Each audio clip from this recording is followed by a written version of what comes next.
আজমতের জন্য একটা appointment order দিয়েছি স্যার, টিচার হিসাবে, কমিউনিটি হিসেবে এনডিডি থেকে, এবং সেই ওয়ার্ক প্লেস হবে স্যার যশোর,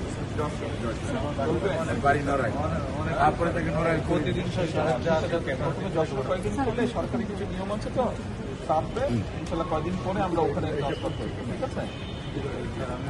পরবর্তী যাত্রা করে যোগাযোগ করবো।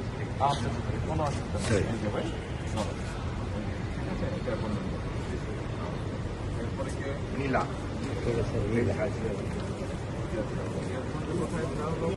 এখান থেকে আসা যাওয়া আমার অনেক ইচ্ছা ছিল যে আমাদের কোথায় বলি আমার ফোন করবো।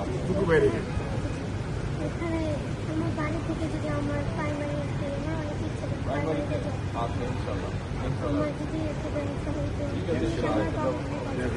ইনশাল্লাহ একটা ব্যবস্থা হবে। ঠিক আছে, কোনো দরখাস্ত আছে? জি জি ঠিক আছে, আল্লাহ তাআলা ব্যবস্থা। আয়সা বলো, আয়সা হলো গাইবান্ধা সাগা।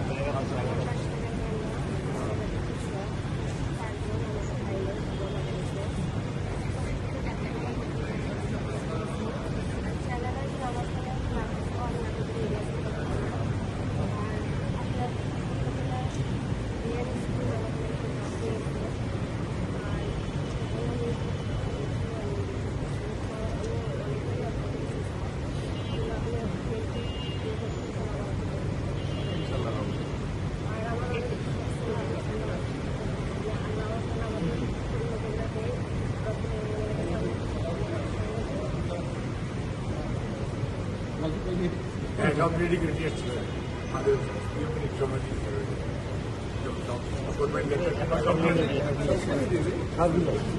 একটু কাভার করে দিচ্ছি।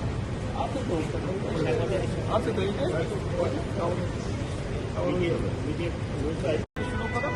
পরে দেখা, ঠিক আছে? আচ্ছা, আমরা তো আসে দেখেই তো আজকে আছে, দাঁড়াও। আর এইটা হলো স্যার আয়সা, আয়সা একটা হচ্ছে গাইবান্ধাতে বিয়াম স্কুলে খণ্ডকালীন শিক্ষক হিসাবে, এবং তাকে আমরা এগুলোর মধ্যে আবার আসা যাওয়া টিভি ক্যামেরা নাই তো আমি কভার করবো এই জন্য। না, ঠিক আছে, চিনতে পারছো আমাকে? হ্যাঁ হ্যাঁ হ্যাঁ, একটু কথা বল। ইনশাল্লাহ। আমাদের সমাজ কল্যাণ সচিব, আর এলো দিদি